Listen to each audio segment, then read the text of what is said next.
é o que vem de cima. Lá em Paulo de Tarso, na primeira epístola aos Coríntios, vamos ler com ele: aquele que não conhece a lei, o que faz é lei. Mas o que conhece a lei e não a pratica, é punido pela própria lei. Claro que essa é uma visão de 2000 anos atrás. Hoje, com a compreensão espírita, nós sabemos que não há punição divina, há apenas consequência. Foi revelada aos homens, com Allan Kardec, a lei de causa e efeito, a lei de ação e reação. Então, se plantamos abacaxi, vamos colher abacaxi. Isso é da lei natural. Se plantamos maçã, vamos colher maçã. E nesse processo evolutivo, a inteligência se torna, aos poucos, num processo muito lento, se torna humana. Sim, porque os animais têm inteligência. Eles também têm sentimento, mas têm inteligência, têm pensamento. Segundo Emmanuel, rasgos de pensamento. Não tem ainda a capacidade do pensamento contínuo, que é a nossa condição humana. Nós somos seres humanos, espíritos humanos, porque temos pensamento contínuo. Este pensamento contínuo desenvolve a inteligência, nos leva à idade da razão, e a idade da razão nos propõe escolhas. Em determinado momento do caminho, nós somos chamados a escolher, decidir por nós mesmos. É a condição do livre-arbítrio. E só através das nossas escolhas, nós vamos conhecer, nós vamos exercer a vontade. E necessariamente não quer dizer que vamos escolher o melhor caminho. Podemos errar, e naturalmente erramos muito, mas errando aprendemos. Aprendemos de diversas formas.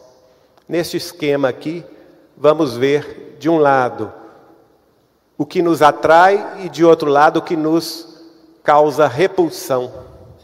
Mas tudo nos leva à associação, nos leva, como diz a sociologia, à coletividade, porque o ser humano é um ser social.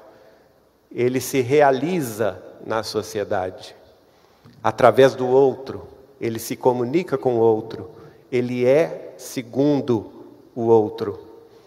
E neste processo de convivência humana, de um lado vamos ter naturalmente as nossas afinidades e sintonias, enquanto de outro lado, através da repulsão, vamos encontrar antagonismo e diferenças.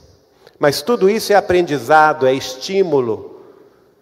Através do contato com o diferente, é que nós aprendemos outras noções da vida. Não é? Já pensou se todos fossem iguais? Que mundo mais chato que deveria ser, não é? Se todos fossem músicos, por exemplo, não haveria o que aprender em outras áreas. Então é necessário o diferente. É no contato com o diferente que nós aprendemos a respeitar os outros, porque no contato com os nossos semelhantes, com os nossos afins, esse respeito é automático, ele não gera esforço algum, não é? Amar quem nos ama é muito fácil. Agora, aprender a amar quem nos ama diferente, não é? É que é mais difícil. Esse processo de aprendizado, de um lado, positivo, gera trabalho, através da associação das criaturas. E quanto mais trabalho, mais somos provados em nossos conhecimentos. E do outro lado, quanto mais dificuldade, mais experiências. E se as experiências são negativas, vem o processo de corrigenda, que é a expiação. Mas tudo isso num grau unido em torno da transformação moral do ser, do seu progresso, do seu acrisolamento para a sua própria ascensão espiritual. Então, qual que é o problema? O problema é quando nós nos fechamos em nós mesmos, no egoísmo, negamos a existência divina, Geramos em torno de nós descrença, incentivamos a inveja, olhamos para o outro com olhos cúpidos. Essa inveja também causa rebeldia, quando não aceitamos a nossa vida e passamos a olhar a vida dos outros como sendo a melhor do que a nossa. E muitas vezes descambamos para a violência, para a vaidade e o orgulho. Essas são as mazelas escolhidas pelos homens, pelos seres humanos, segundo está lá no Evangelho, segundo o Espiritismo de Allan Kardec. Então, o afastamento do amor divino desvitaliza a criatura. É como se tirássemos aquilo que nos alimenta mais profundamente, como se recusássemos essa alimentação espiritual. E desvitalizados, nos tornamos seres inseguros, com um grande sentimento de desamparo. A psicanálise vai estudar muito essa questão do desamparo, o grande sentimento de desamparo humano, porque ela não penetra ainda na espiritualidade, ela não penetra ainda na fé, e nos deixa com esse grande desamparo, com a grande solidão. Então, esses sentimentos desconexos com a harmonia do pensamento divino causam em nós rebeldia, revolta e sentimento de culpa. Essas são as doenças da alma.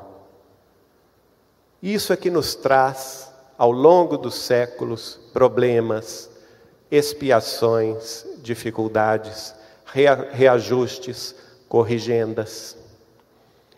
Segundo o Dr. Roberto Lúcio, aquelas pessoas mais, vamos dizer assim, mais extrovertidas, elas vão canalizar essa rebeldia e essa revolta para a raiva.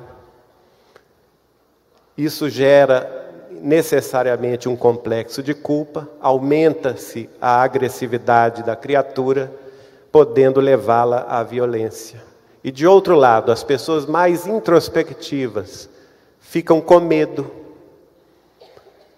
escolhem a tristeza, a companhia da solidão e muitas vezes se encontram com processos depressivos. Tanto a violência de um lado quanto a depressão de outro são também doenças da alma, adoecimento do espírito, que vai gerar uma marca moral na mente da criatura. Vai imprimir na mente da criatura esta marca moral. Esta marca moral já gera máculas espirituais, que André Luiz vai chamar no livro Evolução em Dois Mundos, em predisposições mórbidas, antes da reencarnação. Então o espírito reencarnante já traz essas máculas, essas predisposições mórbidas antes de reencarnar, que no processo da reencarnação vão se fazer presentes como doenças no corpo físico. As máculas espirituais, nós vamos encontrar André Luiz falando no corpo causal. Um dos corpos espirituais, porque na obra de André Luiz toda, vamos vê-lo falando, e os instrutores, através dele, naturalmente, falando em